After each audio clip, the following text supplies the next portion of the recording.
So we're going to do some 10-minute head drawings together. So here are some turnarounds of Ed Chang. And here's a quick head drawing of another model. And now I'm going to do this together with you. Okay. All right, guys, so we're going to do some 10-minute head drawings. What we're going to do is sort of a turnaround.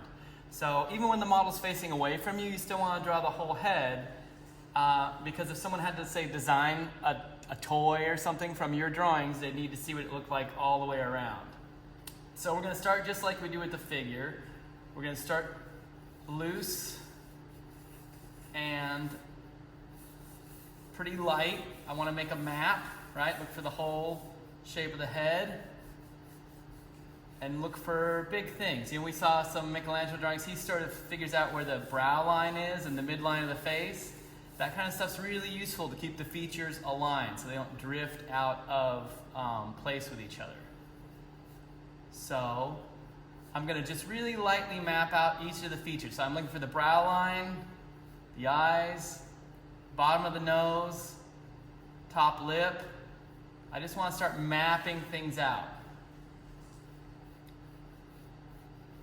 Then I can start to look for the shape of the head. I want to look for where things change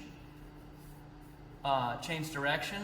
So I tend to change direction at the cheekbones. I know, sorry, this is a little hard to see. It'll get more contrasty pretty quick. I just want to start light because that builds in some forgiveness into the process. Head drawing's difficult. I want to give myself as much of a chance as possible. So I'm looking at the eye socket, looking at the whole, the shape of the socket, and the eye is a sphere nested in the socket. Sometimes it can, if it helps you to sort of circle it, that's fine. I want to look at where she goes from light to dark.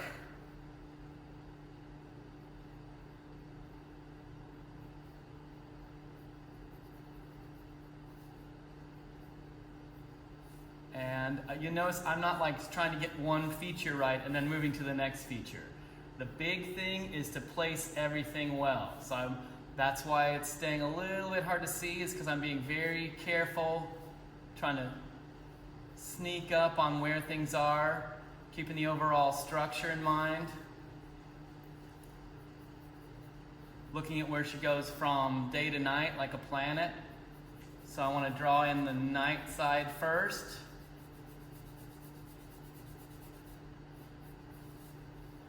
All right. Come down here.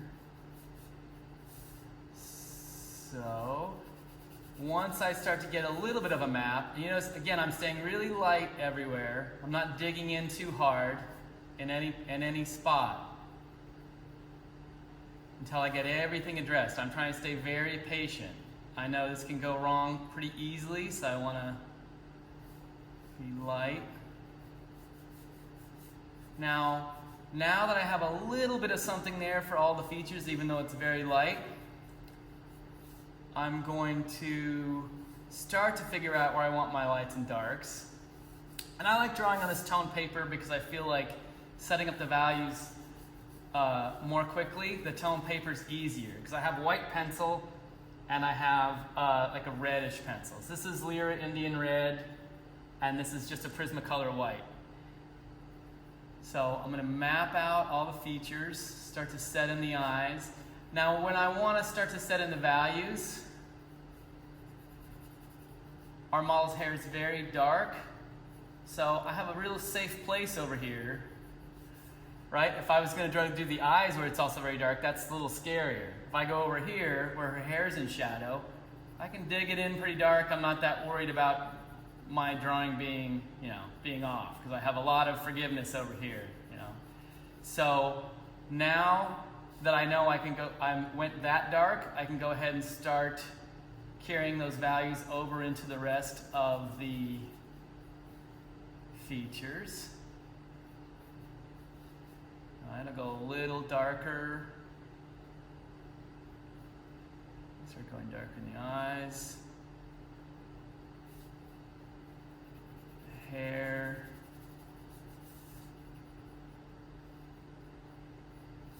So again, head changes direction at the cheekbones, jawline, chin, forehead and top of the head. Those are good places to look for structure.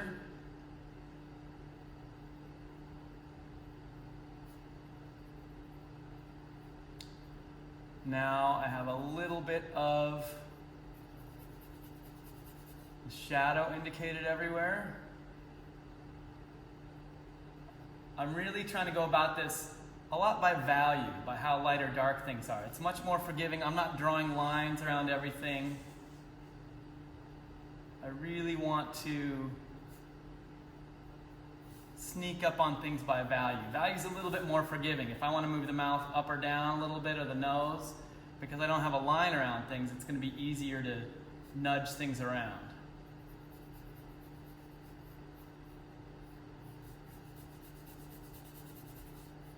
So now that I have a little bit of shadow everywhere, maybe I want to put in a little bit of light as well.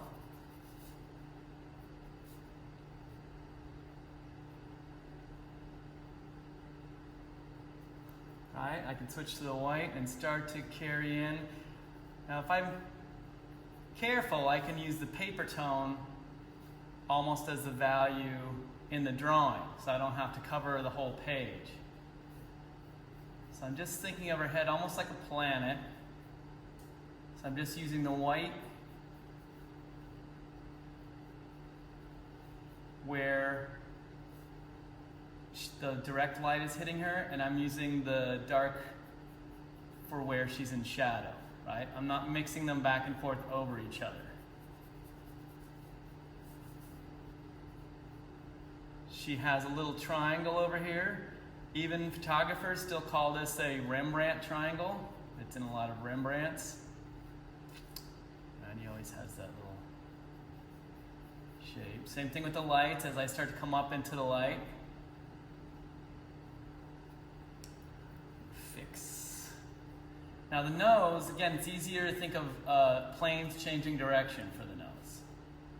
Right? I don't want to circle things. I don't want to start with the nostrils. I started with where her nose goes from facing up and being lit to facing down and being in shadow.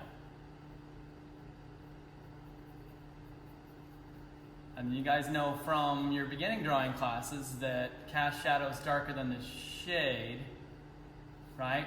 So there's a tendency sometimes to put a hard line around the face. I'm not going to do that. Actually, it's a little darker right under the chin and at the shadow core right over.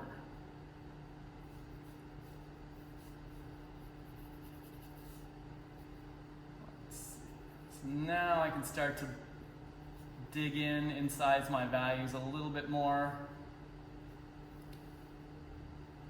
This is a good exercise to do turnarounds and help you set things up. And really, you guys should time this. I know this is a video, so you can cheat and fast forward or pause it longer, whatever.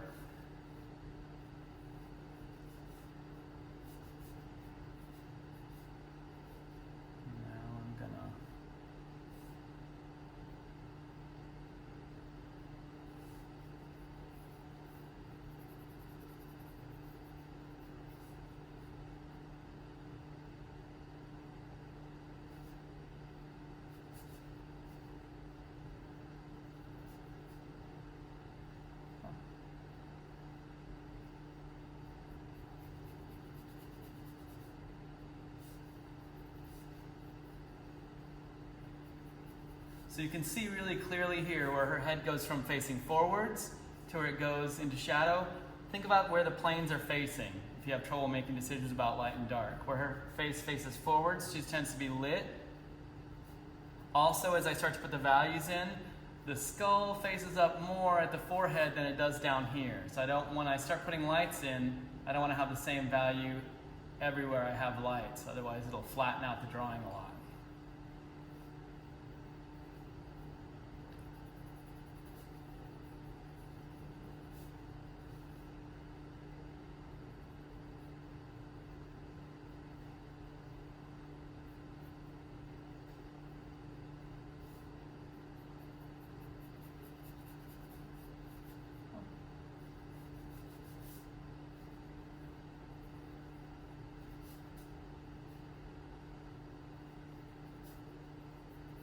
So even with the hair, I don't want to exempt anything from the light, right? Her hair is very dark, but it's still darker over here than it is up here, right? If you have the hair be one flat dark shape, it can look like a helmet or something, so don't want that.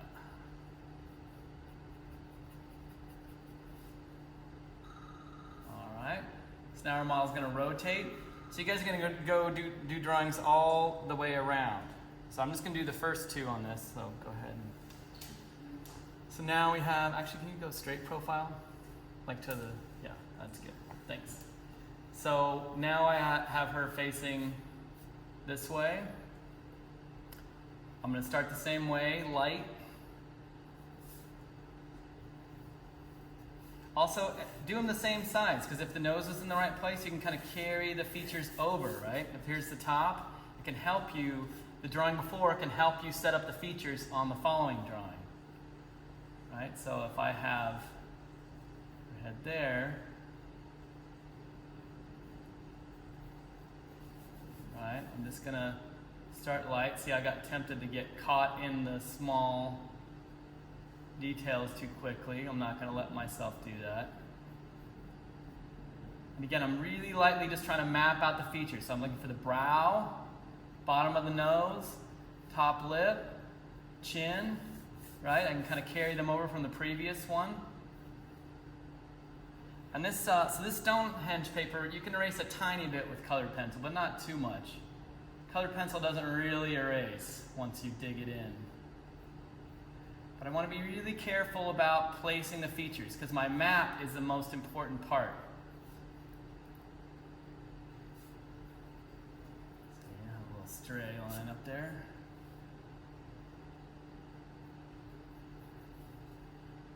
So I'm going to be very careful about mapping things out. I'm not going to let myself stay on one part and start to render it out.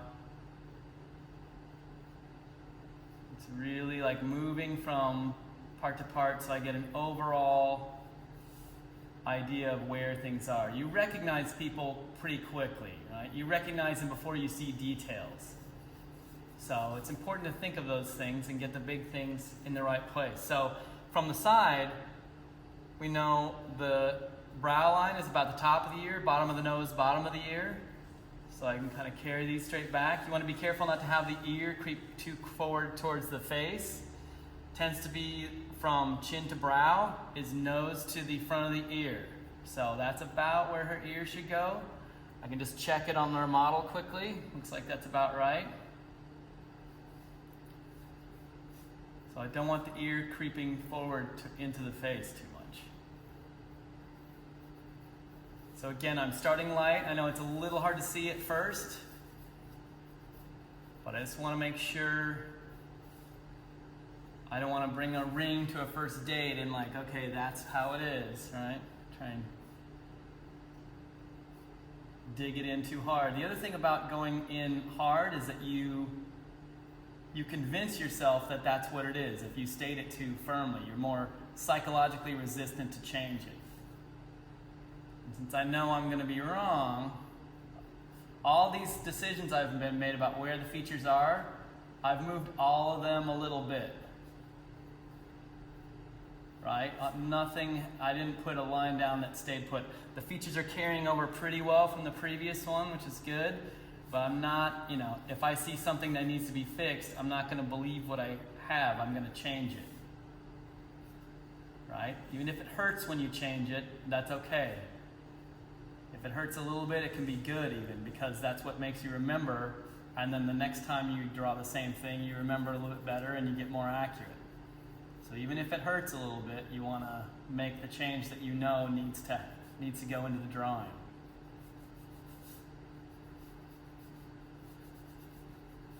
So now I want to look for the same thing. Her face is pretty lit. So that's all right.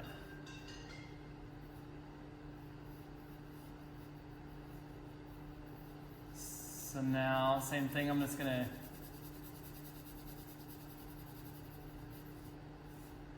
start darkening in the hair. I want to be careful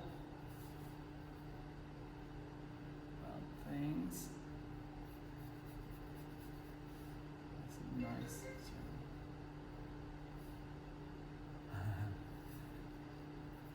So now with the hair too, again, her hair's nice and dark, so it gives me a good, safe place to go pretty dark and not be too worried about the drawing, right? If I want to get her eyelashes dark at first, that's a little scarier, right? You have to hit the bullseye right away. If I want to go ahead and get her hair darker, I don't have to be as worried about it. So it's good for you to check some things in general too, like the width from here to height, just to make sure the head tends to flatten a little bit back to front. So just watch out for that. It's sort of a natural thing that happens, because we're used to just sort of looking at the face. We're not used to kind of measuring a whole head when we look at someone.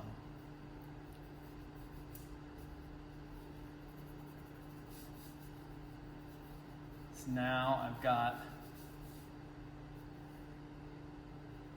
I'm going to switch. I also tend to have more than one pencil sharp. That way if one gets dull, I don't have to totally stop. I can pick up a sharp one. Especially if I'm timed and on camera, right? I don't want to worry about that much.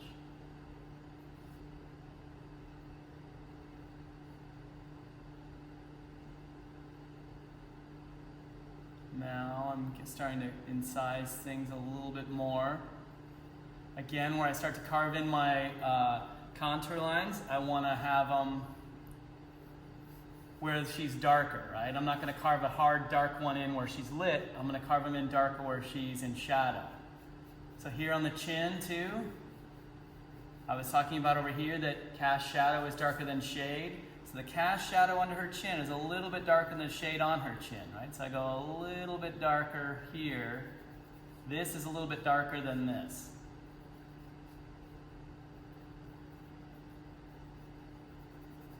I can see how dark I can go a little bit darker with this stuff for sure. Maybe I'll start putting some light on before I run out of time. This is good to do, you guys. It's good to do off of photographs. It's good to do from friends, even from yourself. You put 2 mirrors up, you could get your own profile, and if you have 2 at 45 degrees. So I want to be careful with the white and not like dig it in hard. Goes light pretty fast.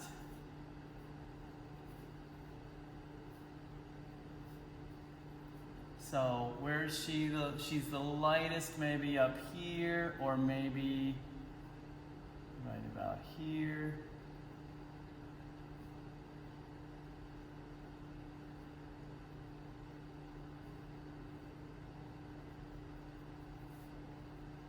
Right, I just want to build up my values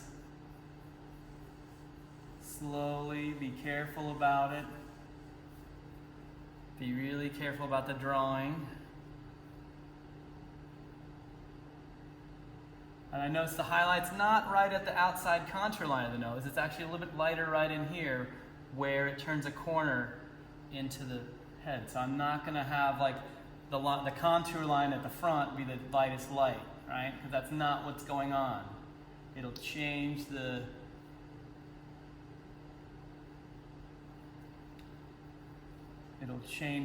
form if you change the values, right? Because when you're making the values, you're always saying something about the form as well. So you want to be careful with those values and not generalize with them.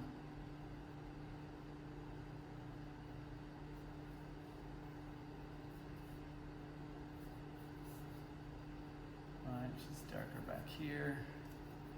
The dull ones.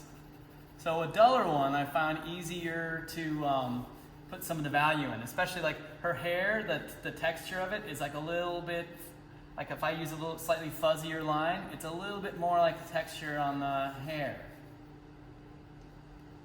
Right? So as my pencil dulls down, I want to even think about what kind of lines that makes. Actually, Hans Holbein the Younger is so amazing at that. He knows exactly what kind of a line his tool is making, and uses it very precisely for what sort of texture he wants to imitate. It's a little bit of don't worry about that too much, but as you get better at your drawings, you'll notice it's a useful thing to think about.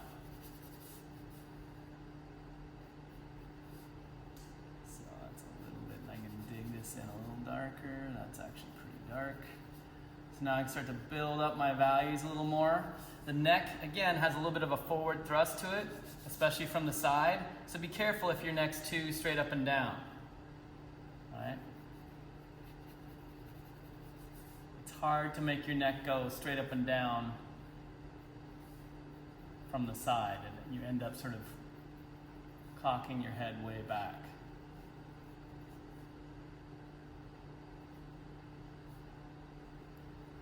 Switch to a sharper point.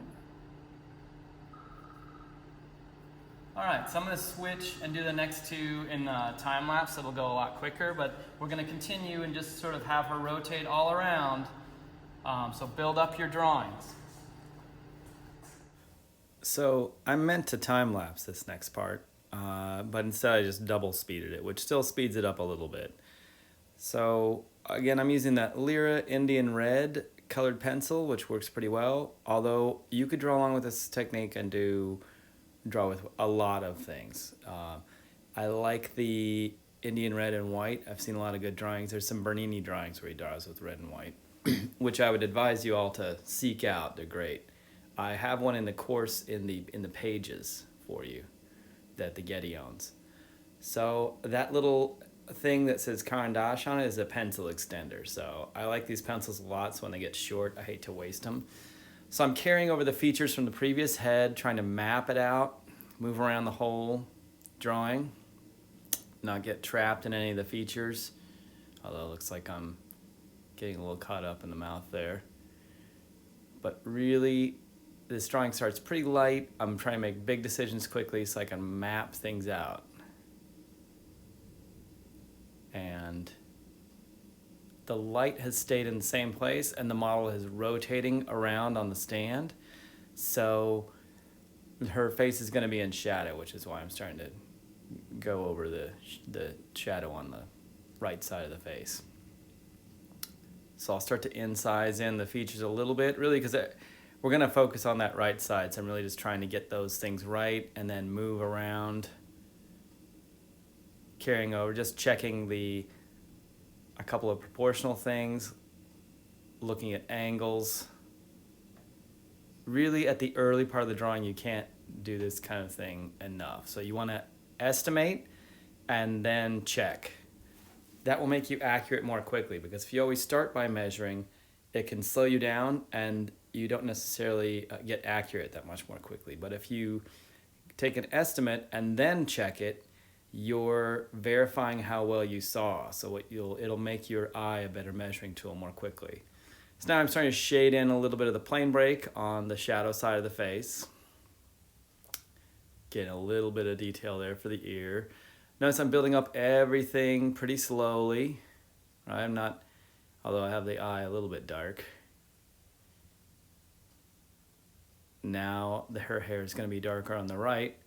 So I'm using the side of the pencil a little bit. And with hair can be a little bit tricky, but really if you squint and get the large value of it and worry more about the detail at the outside edge and make sure that the hair isn't exempted from the light. So you can see in these drawings, what I mean by the hair not being exempt from the light is that you can tell where the light's coming from and the hair agrees with it. Sometimes when people draw hair, it sort of gets flattened out and separated from the rest of the drawing. Starting to carve out the features with a little more detail. You notice the pencil switched. When I'm on a short timer, I will tend to sharpen up more than one pencil. That way, if it goes dull and time's really valuable, I don't have to stop and sharpen it. I can just switch to a pencil that has a sharp point on it already. Slowly building up the value.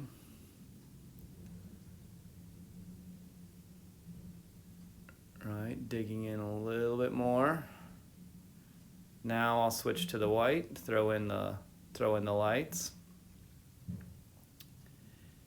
You'll also notice on the previous two, your skull faces up more at the top and a little bit down more at the bottom. So the lights, if the light's coming from above, the lights on the top part of the face will tend to be lighter than on the bottom part of the face. Switching to a duller one to lay in value more quickly. Although after you draw a little bit, your pencil gets a nice chiseled point on it, which can be really useful because you can use the dull side of it to lay in value more quickly, or rotate it so that you have a point when you want to be more precise, like what I want right now if I'm working on something like the eyes. Just slowly building everything up.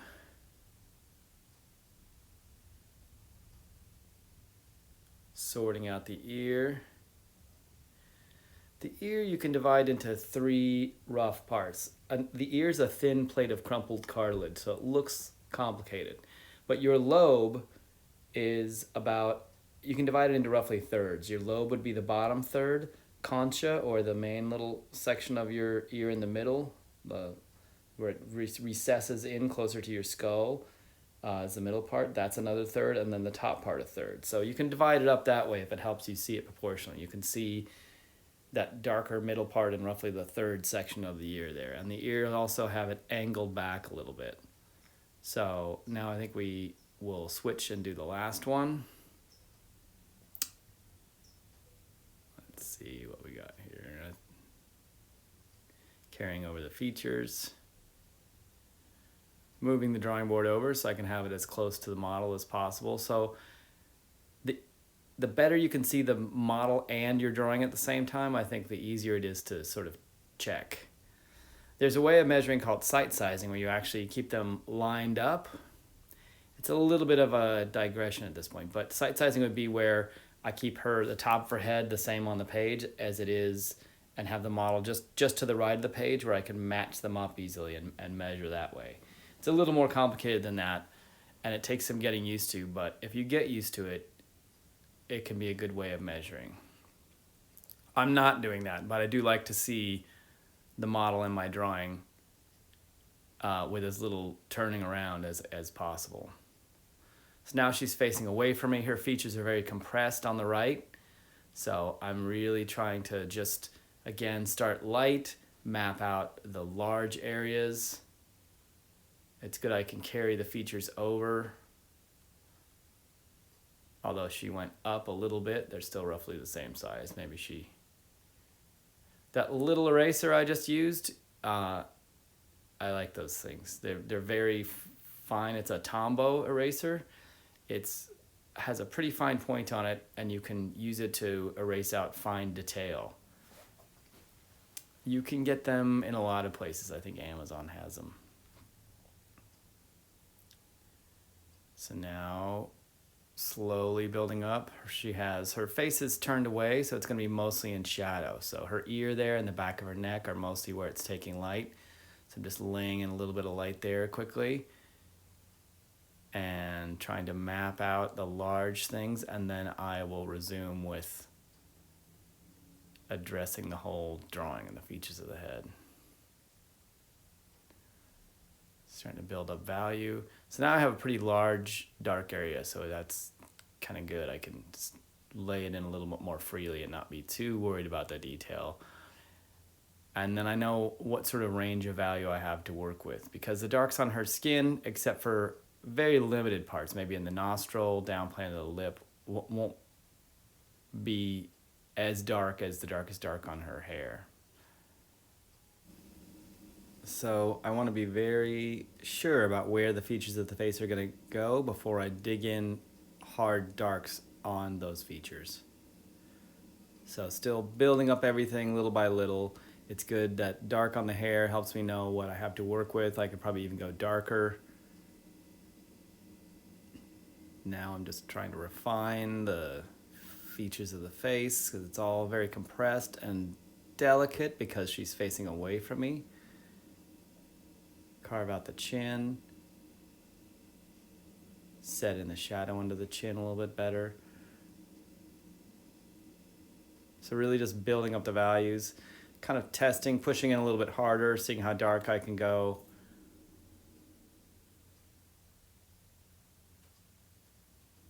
Darkening in the shadow side of the face accordingly. Getting down to pretty small details. And almost finished. So these head turnarounds I think are actually pretty fun. You can do them with yourself or a friend. You can use mirrors. If you have two mirrors at 45 degrees, you can see yourself in profile if you'd like. We'll do them together in class as a group, but I wanted to talk through them and make sure to have a detailed example where you could really see precisely what I was doing. And again, these get a little bit long, but you can also always fast forward on YouTube, right? So if you want to just see how it goes, if you feel like you get the gist. And now I'm slowly building up. See, I sort of reiterate those shadows. So I always start with the values in a very restrained way so that I can keep building on what I had before. You notice I pulled the contour of the neck just up in front of the chin because the chin is behind the sternomastoid where it comes down from the ear down to the sternum in front. Switch to a sharper point and done.